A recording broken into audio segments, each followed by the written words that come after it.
How's it going, guys? Just want to share with you guys my updated Achillobator build. Want to thank you guys so much for the support that you guys have given on the other build video, but I do want to share with you guys the updated version. We've changed a couple of abilities, things like that, and just the way that we play, because one of the abilities that was the main attack for tail riding and things like that has changed. So do want to share that with you guys. If you guys will stick around after we go through the abilities and the passives and all that, we will have some gameplay footage on the screen so you can watch that if you want to stick around and see just kind of how we're using it. And I got to use it a little bit in a group this time, so you get to see one of my friends and stuff like that play as well. But without further ado, let's just jump right into the new build for the Achillobator. First off, we'll start out as we always do with the subspecies. We're still running the plus 50% acceleration. Just a quick rundown on the other two. Plus 10% health regeneration is nice and everything, but you don't get to use it while in combat. And if you're in a group with anybody and they hit something, you get the in combat timer, you're not going to be able to heal. You have to wait until that 30 seconds is gone, and you're out of combat before you can start using this to its full potential, which I feel really limits this subspecies for being used. It's just not that good in regards to that. And also when it comes to the plus 20% bleed damage, you could run this if you want to use the kick a lot. Bleed damage is really good this patch, but this dinosaur only has one attack that does bleed damage, and in my opinion, you can get the kick anyway. You're better off, focusing on something else that helps you. So that is why we still stay with the plus 50% acceleration, because anytime you hit a rock, anytime you start, you fall off like a little cliff or anything like that, or a branch, you're going to start at full speed after you get slowed down from it. You're going to start back at full speed. A lot quicker than your enemy, so it helps you kind of stay ahead.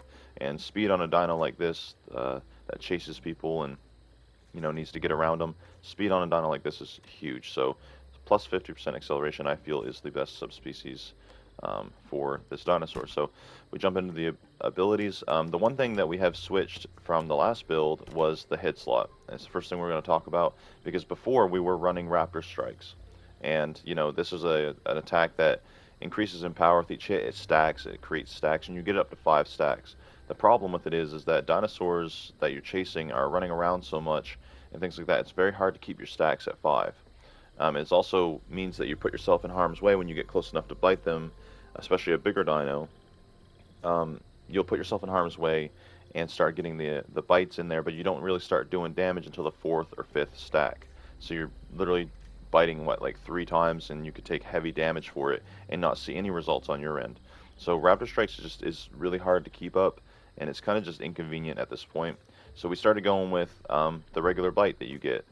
It does more damage per hit. It has a little bit of a weird timing and a little bit of a cooldown on it, but if you can time it when you hit it, you're going to get more damage and more results from it. So we've switched this to just the regular bite that you have for this dinosaur, and we're still running Lone Hunter for the survival sense. If you're in a group, you could probably run Hunter's Instinct, stuff like that. I play a lot solo, so I run Lone Hunter. It also kind of helps. A lot of people don't understand this about Lone Hunter as well. Some people have asked me why I run it on my Rex. Because when you're in a group, it does, you're not able to use it. But keep this in mind: if you're in a group and your teammates do die, this will kick in once your group dies, right? So if you're in a fight, you've taken a little bit of damage, but your group members just died, and you're still the only one up. They've done a lot of damage to the enemy, but you're the only one left alive. You now have this in your arsenal, and it now becomes active, and it'll give you a better shot of taking down the target that they were trying to kill, that you guys were all trying to kill, because now you have increased damage. So I just run this, but you can technically run Hunter's Instinct to give you a little bit more of an increase while you're grouped with your friends and things like that. So, but we are running Lone Hunter for the increased damage plus 10%. For the front limb, we run Cruel Swipe. This does way more damage to heavier targets. So the heavier the target is, the bigger it is than you, the more damage Cruel Swipe is going to do. This kind of lets you be in that tier list of like taking out mid tiers and apexes. I have killed Rexes solo and things like that with Cruel Swipe. And an added note that I didn't put in the last build video was that if you do pounce on a target, like an apex, right? Because you can only pounce on apexes with an Achillobator. But if you do pounce on a target, you can use Cruel Swipe while pounced. It doesn't tell you that in the description. It does tell you that about this one, but it doesn't tell you that about Cruel Swipe. You can use Cruel Swipe while pounced on an Eotrike or an apex like a T-Rex, things like that. So this makes this way more viable for taking out bigger targets. And it also allows us to run the other ability that we did change. But we'll get to that. Excuse me, we'll get to that in a second. So for our hide, we have Hollowed Bones, which reduces the jump stamina cost by 20%. This is huge because you have an ability over here, which is Tail Rudder, which improves your jump control, reduces fall damage, and reduces jump stamina cost by 20%. Right, that's the same reduction cost right there for a rudder, but you can actually get it just and put it on your hide. So that's why we run Hollow Bones, because it gives us that reduction for jumping. And also, we're running Pounce now in one of our lag slots, which allows us to latch onto, apex targets like T-Rex, Spino, Eotrike, and I do believe the bars. I think those are the ones that I can think of off the top of my head. So you're a little limited to what you can pounce on, but, Hollow Bones, reducing your jump stamina cost, or also to get away from people, like to get up on rocks when they're chasing you if you're almost dead. This is a good get out. You need that reduced cost of stamina while jumping. You need it. Looking at our lag slot, we just talked about Pounce. We're going to use that coupled with our Cruel Swipe, right? So that we can get that huge damage on heavier targets like Apexes, T-Rex, Spinos, things like that. It's really good to have in your arsenal. Before we were not running this, but we're running this in the build now. And of course, Ripping Kick. This is a very versatile attack because it does apply the bleed damage. Bleed is really strong right now in this patch, but it also gives you a movement ability. When you use this ability, it kind of lunges you forward, and you can use this to get around targets, to get behind them, to get away from them. It's really big that way as well. So the other thing we have here is the tail.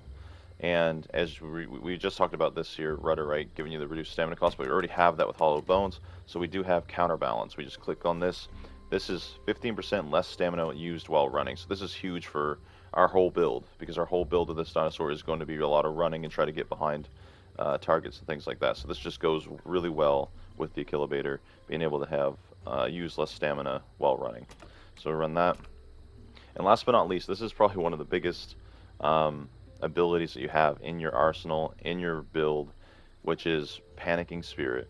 It replenishes 25 stamina, and reduces the attack damage of all nearby creatures for 20% for 30 seconds. That there is big. So anytime you're going to attack on an Achillobator, you want to try to have this up when you're going to do the most damage, Not so much when you're going to go pounce on somebody. You want to have this up more like when you're trying to get behind them and bite them, and trying to get behind them and claw them, because you don't want to take too much damage. It will save your life.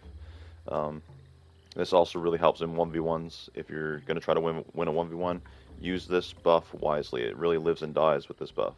You could potentially run Bark as well if you're in a group and you want to buff all of the other raptors in your group. You can do that. It can make raptors pretty strong if they're all grouped up and all of the raptors are using Bark. It actually does stack really well. But for our build, for solo and for group content, we're running Panicking Spirit. It seems to be the best, and just really helps you get in the fights and not take as much damage. Saves your life for sure. So yeah, that's the ability. So I appreciate you guys checking out the video. If you guys would like to stick around, there will be some gameplay footage about to play in a minute here, and get to kind of see how the build is used and things like that. So thank you guys so much for checking out the video and watching it and liking and subscribing. I appreciate it so much. So we'll catch you guys in the next one. Peace.